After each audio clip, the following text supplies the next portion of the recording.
خاک کے ذروں کو ہم دو سے سریا کر دیا اور خود نہ تھے جو راہ پر اوروں کے حاوی ہو گئے،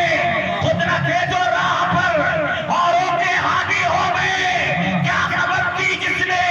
مردوں کو مسیحا کر دیا اور شاعر نے کہا کہ قصر باقی نہ رکھی بس میں ان کا جگمگانے میں عرب میں چاند نکلا، روشنی پھیلی اور کسی شے کی تمنا ہی نہیں، ہم کو زمانے میں مدینہ لکھ دیا جائے ہمارے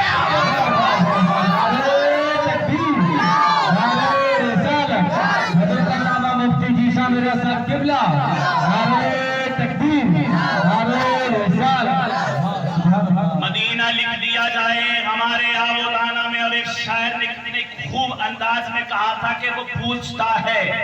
چہرہ مصطفیٰ کیا ہے، وہ پوچھتا ہے چہرہ مصطفیٰ کیا ہے، یعنی تفسیر والضحیٰ کیا ہے، وہ پوچھتا ہے چہرہ مصطفیٰ کیا ہے، یعنی تفسیر والضحیٰ کیا ہے، اور حلال خون ہے جس کے وجود کے اندر وہی سمجھے گا کہ میلاد مصطفیٰ کیا ہے، میلاد مصطفیٰ کیا ہے۔ اور اٹھا کے کاندھے پر ڈولی کو اعلیٰ حضرت نے، اٹھا کے کاندھے پر ڈولی کو اعلیٰ حضرت نے بتا دیا کہ سید کا مرتبہ کیا ہے، بتا دیا کہ سید کا مرتبہ کیا ہے۔ حضرات گرامی خطبہ مسنونہ کے بعد ہم نے جس آیت کریمہ کی تلاوت کرنے کا شرف حاصل کیا، اللہ رب العزت قرآن مقدس میں ارشاد فرماتا ہے قد جاءکم من اللہ نور و کتاب مبین، تحقیق کہ آ گیا تمہارے پاس نور اور روشن کتاب۔ حضرات گرامی اگر بات دیکھیں تو نور بھی روشنی ہوتی ہے اور روشن جس کو دیکھیں وہ تو روشن روشن ہی ہے۔ حضرات گرامی آ گئے حضرت جابر نبی کونین صلی اللہ علیہ وسلم کی بارگاہ میں حاضر ہو گئے۔ حضرت جابر نے عرض کی یا رسول اللہ صلی اللہ تعالیٰ علیہ وسلم میں ایک سوال کرنا چاہتا ہوں، اے آقا میں ایک عرض کرنا چاہتا ہوں، اللہ رب العزت نے سب سے پہلے کون سی چیز کو پیدا فرمایا؟ حضرات جیسے ہی اتنا جابر نے کہا تھا آقا کریم صلی اللہ علیہ وسلم نے ارشاد فرمایا اے جابر سنو، اللہ نے سب سے پہلے میرے نور کو پیدا فرمایا۔ پہلے طرف سے سبحان اللہ،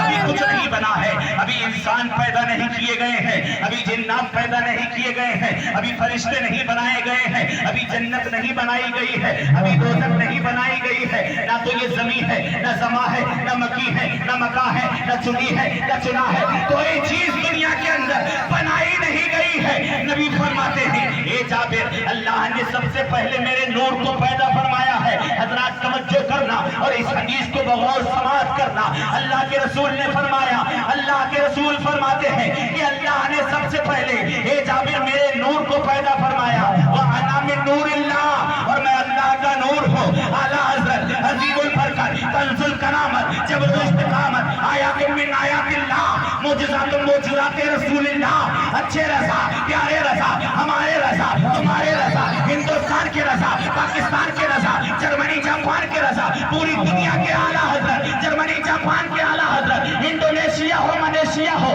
کوئی پوری دنیا کا خطہ خطہ ہو، پوری دنیا کے خطے خطے کے اعلیٰ حضرت جب قلم اٹھاتے ہیں تو نبی کی بارگاہ میں اسی نور کو دیکھتے ہوئے عرض کرتے ہیں صبح طیبہ میں بھی بڑھتا ہے بارہ نور کا، صبح طیبہ میں بھی بڑھتا ہے بارہ نور کا، صدقہ لینے نور کا، آیا ہے تارا نور کا، اور میں کہتا تو بادشاہ فتح بھی اعلیٰ نور کا، نور دن دونا تیرا دینا۔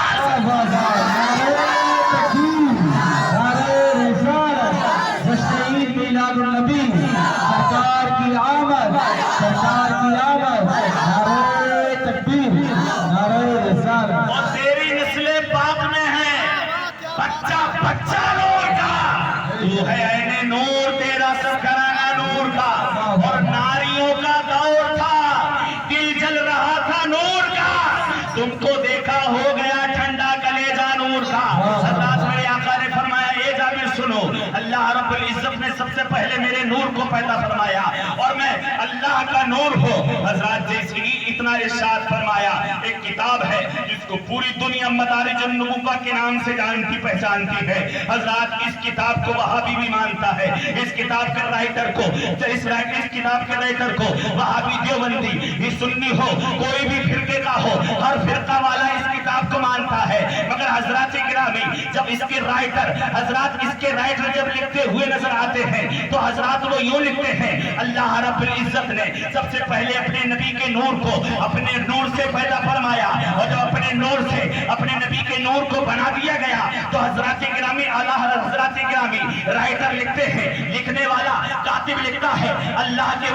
کے ولی کامل جب لکھتے ہیں تو کس انداز میں لکھتے ہیں؟ جیسے ہی میرے نبی کے نور کو اللہ نے پیدا فرما دیا ہے پیارے مسلمانوں، تو حضرات گرامی اس نور سے اللہ نے لوح بنایا، قلم بنایا، تختی بنائی، عرش بنایا، کائنات کی چیزیں بن رہی ہیں۔ حضرات ابھی انسان کا وجود نہیں ہوا ہے، حضرات پہلے اللہ رب العزت حضرت آدم کے نور کو بنا رہا ہے، حضرت زکریا کے نور کو بنا رہا ہے، حضرت یحییٰ کے نور کو بنا رہا ہے، حضرت موسیٰ کے نور کو بنا رہا ہے، حضرت عیسیٰ کے نور کو بنا رہا ہے۔ کس نور سے؟ اپنے نور سے اپنے محبوب کے نور کو بنایا ہے، اپنے محبوب کے نور سے اپنے نبیوں کے نور کو بنا رہا ہے، رسولوں کے نور کو بنا رہا ہے۔ حضرات جیسے ہی نبیوں کے نور بنا دیے گئے، حضرات اب ان کو ایک جگہ رکھ دیا گیا، اپنے محبوب کی شان دکھائی جا رہی ہے، اپنے محبوب کی عظمت دکھائی جا رہی ہے، اپنے محبوب کی بلندی دکھائی جا رہی ہے، ان کی شان و شوکت نبیوں میں ظاہر کی جا رہی ہے۔ آج دو پیر کا انسان، آج جب تو ہم اپنی زبان میں وہابی دیوبندی کہتے ہیں،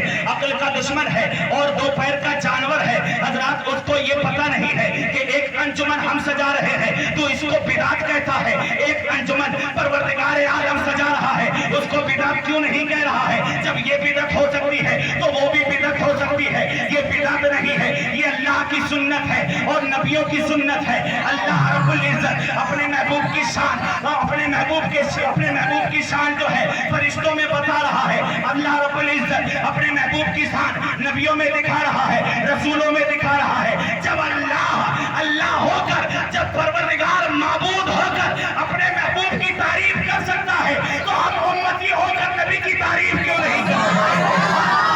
عظیم البرکت فرماتے ہیں، خاک ہو جائیں ہدو جل کر مگر ہم دو رضا، تم میں جب تک دم ہے ذکر ان کا سنو۔ نعرہ تکبیر، نعرہ رسالت، رسول کے اعلیٰ حضرت حضرت علامہ مفتی جی شاہ رضا صاحب قبلہ، نعرہ تکبیر، نعرہ رسالت۔ حضرات جیسے ہی تمام نبیوں کے نور کو بنا دیا گیا، اب ایک جگہ رکھ دیا گیا۔ اب آپ کبھی اتفاقاً جب گرمی کا زمانہ ہوتا ہے، گرمی کا جب وقت آتا ہے تو آدمی کہاں بھاگتا ہے؟ چھت کی جانب۔ اب سونے جب جا رہا ہے انسان تو حضرات اگر لائٹ نہیں ہے اور دیہاتوں کا مسئلہ لائٹ کا کم ہوتا ہے،